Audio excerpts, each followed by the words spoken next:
So I wonder if you could start by talking about how you've responded to the spaces here at MASS MoCA and how that sort of helped with the genesis of what you decided to do for your exhibition. Well, I did so much research in developing this show, and so I went through a lot of different phases. But my initial response, and I had been to MASS MoCA before, my initial response was everyone's response, which is a response to the scale. It's so big, it's massive, it's almost defined by its bigness. Mm-hmm. And so I almost immediately, the first time I walked in, when we spoke, decided that I wanted to make a show about the miniature. Precisely because it seemed like the cliche was to do a show about something big.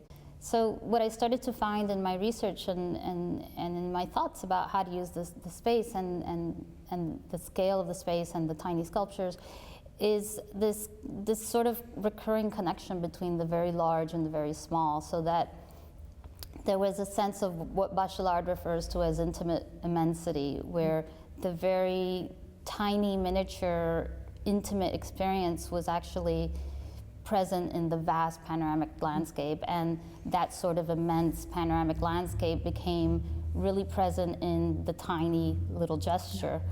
So I was very interested in that sort of reciprocity in the way that, say, a mountain range and a seed are just different scaled versions of one another. And at some point, I came back to a line that I had read a long time before that I loved, which is "As above, so below," which became the title of the show. And "As above, so below" originally comes from the Vedas, but it's also a central theme in Hermetic thought and in Western alchemy. And what it means is just that it's the connection between the micro and the macro, and the idea that everything in the universe affects everything else, and that everything is implied in everything else, whether it be the largest thing or the most minute thing. Mm-hmm. And so it became the title of the show because, without saying much, it spoke of both scale, but it also spoke about landscape. Mm-hmm.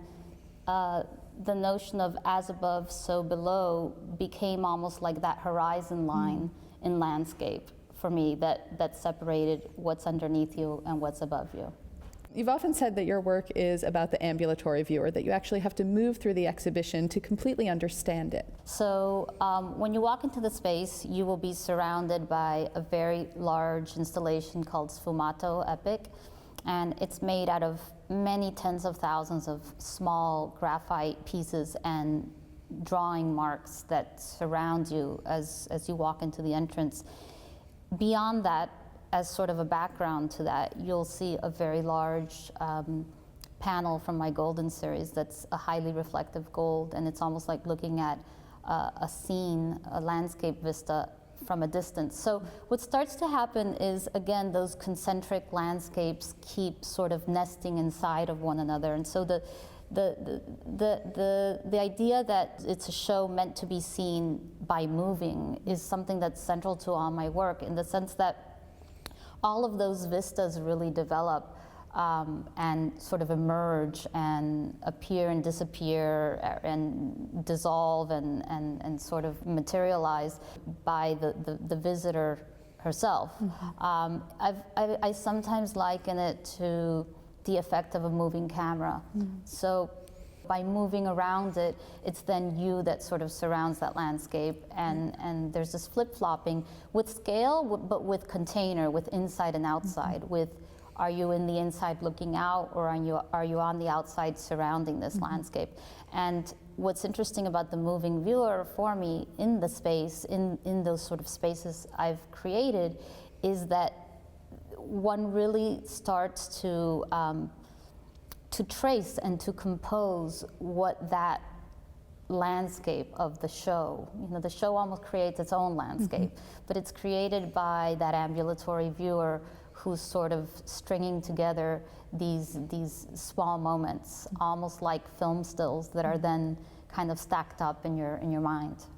I've often worked with materials that are mined, materials that come from underground, pyrite, iron ore, graphite, and I've always been fascinated by this relationship between the subterranean and the cosmos.